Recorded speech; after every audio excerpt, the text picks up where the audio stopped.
নমস্কার, সুভদ্রা গোট ফার্মের পক্ষ থেকে সকলকে জানাই আন্তরিক প্রীতি, শুভেচ্ছা ও অভিনন্দন। বন্ধুরা, আজকে একটা নতুন প্রতিবেদন নিয়ে আপনাদের সামনে চলে এসেছি। তো আমি বলছিলাম একটা নতুন প্রতিবেদন নিয়ে আপনাদের সামনে চলে আসবো। তো ছাগলকে কিভাবে আপনারা কৃমিনাশক করবেন, কারণ হচ্ছে কৃমি এমন একটা জিনিস বা এমন একটা ক্ষতিকারক জীব যে ছাগলগুলোকে সুস্থ স্বাভাবিক ভালো ছাগলগুলোকে শুকিয়ে দেবে, একদম আপনার ফার্ম নষ্ট করে দেবে। কারণ যদি ছাগলের ওজন বৃদ্ধি হয় এবং ছাগল সুস্বাস্থ্যের অধিকারী হয়, তবে আপনি ছাগল বিক্রি করলে বা ছাগল পাললে আপনি লাভের মুখ দেখতে পাবেন, না হলে কিন্তু দেখতে পাবেন না। তবে আজকে আমি ছোট করে একটু বলছি। তো ছাগলকে যখন কৃমিনাশক করাবেন, একদম ছোট বাচ্চাকে, যখন বাচ্চার বয়স 21 দিন হবে, 21 দিনের পর থেকে আপনারা ছাগলকে কিন্তু কৃমিনাশক করাতে পারবেন। অবশ্যই আপনারা যখন 21 দিনে ছাগলকে কৃমিনাশক করাবেন, তখন পাইপারজেন নামক একটা ওষুধ আছে, ওই ওষুধটা দিয়ে আপনারা ছাগলকে প্রথম কৃমিনাশক করাবেন। তারপরে প্রতি 1 মাস অন্তর আপনারা, ওটা 21 দিনে খাওয়ালেন, এরপরে 2 মাসের 1 মাস 21 দিন পর, তারপরে আবার 1 মাস পর তো আপনারা অ্যালবোমার দিয়ে অ্যালবেন্ডাজল কম্পোজিশনের অ্যালবেন্ডাজল দিয়ে আপনারা অ্যালবোমার দিয়ে কৃমিনাশক করাবেন। তারপরের মাসে আপনারা নীলজান দিয়ে কৃমিনাশক করাবেন। তবে অবশ্যই ওয়েটটা আপনারা মেপে তারপরে কৃমিনাশক করবেন, কারণ বাচ্চা ছাগল বেশি মাত্রা দেওয়া যাবে না, কম মাত্রা দিলে কাজ হবে না। এই জন্য আপনারা ওজন করে আপনারা ওকে নির্দিষ্ট মাত্রায় কৃমির ওষুধটা আপনারা দেবেন। তো অবশ্যই এটা বাচ্চা ছাগলের গেল। এবার আপনারা গাভীন ছাগলগুলোকে কৃমিনাশক করতে গেলে আপনারা দেখবেন, গাভীন ছাগল অনেকে ভয়ে কৃমিনাশক করান না, বলেন বাচ্চা নষ্ট হয়ে যাবে। কিন্তু যদি আপনারা অ্যালবেন্ডাজল কম্পোজিশনের কোনো ওষুধ দিয়ে আপনারা কৃমিনাশক করান গাভীন ছাগলকে, তো অবশ্যই আপনার ওই ছাগলটার মানে বাচ্চা নষ্ট হয়ে যাবে পেটের ভেতরে, এবং ওর গর্ভপাত হয়ে যেতে পারে। তার জন্য আপনারা কি করবেন, ফেনবেন্ডাজল কম্পোজিশনের যে কোনো ওষুধ দিয়ে আপনারা কৃমিনাশক করাবেন। যেমন প্যানকিওর ট্যাবলেট দিয়ে, প্যানকিওর লিকুইড দিয়ে করতে পারেন, বা প্যানকিওর পাউডার দিয়েও করতে পারেন, অথবা আপনারা নীলজান, ওই নীলজানে অক্সিক্লোজানাইট আছে, এবং আপনারা ওটা দিয়ে করতে পারেন। এবং আপনারা দেখবেন হাইটেক বলে একটা লিকুইড হয়, তো ওটাতে আইভারমেকটিন আছে, ওটাতে দুটো কাজ হয়। চর্মরোগ হলেও চর্মরোগের কাজ হয়, বহিঃপরজীবীও ধ্বংস হয় এবং অন্তঃপরজীবীও ধ্বংস হয়। তো আপনারা আইভারমেকটিন দিয়ে আপনারা ওই হাইটেক দিয়ে আপনারা অবশ্যই গাভীন ছাগলকে ডিওয়ার্মিং করতে পারেন।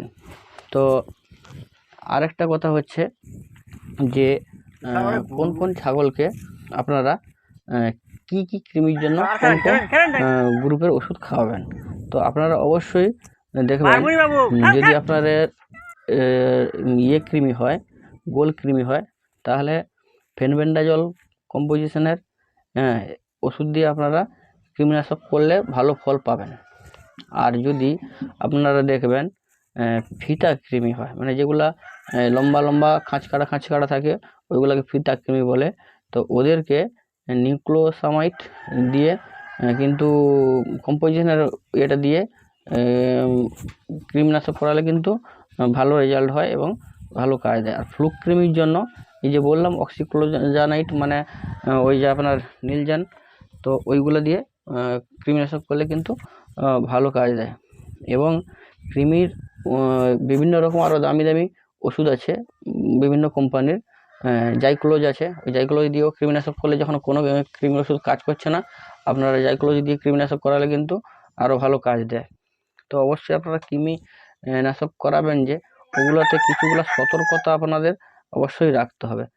যেমন কৃমিনাশক ওষুধ সাধারণত খালি পেটে খাওয়ানো উচিত, কারণ সকালে একদম ভোর ওর খালি পেটে খাওয়ানোর পর ওকে কিন্তু কিছু আর খাওয়ানো যাবে না ছাগলগুলোকে। তো 2 ঘন্টা পর আপনারা ওকে কিছু খাবার দিতে পারেন, তার আগে খাওয়ালে কিন্তু ওষুধটা ভালো কাজ দেবে না এবং ভালো রেজাল্ট আসবে না। তো এবং ওই ওষুধগুলো খাওয়ানোর সাথে সাথে ভিটামিন বি কমপ্লেক্স জাতীয় ওষুধ এবং লিভার টনিক এবং ক্যালসিয়াম দেওয়া অবশ্যই আমাদের উচিত, কারণ ওগুলো খাওয়ালে ছাগলের আরও গ্রোথ বা বৃদ্ধি হয়, কারণ কৃমিনাশক করালে কৃমির একটু যকৃৎ বা লিভারের ওপরে একটু প্রবলেম হয়। তো ওটাকে ওই লিভার টনিক খাওয়ালে ওর লিভারটা অনেকটা সতেজ এবং ভালো থাকে।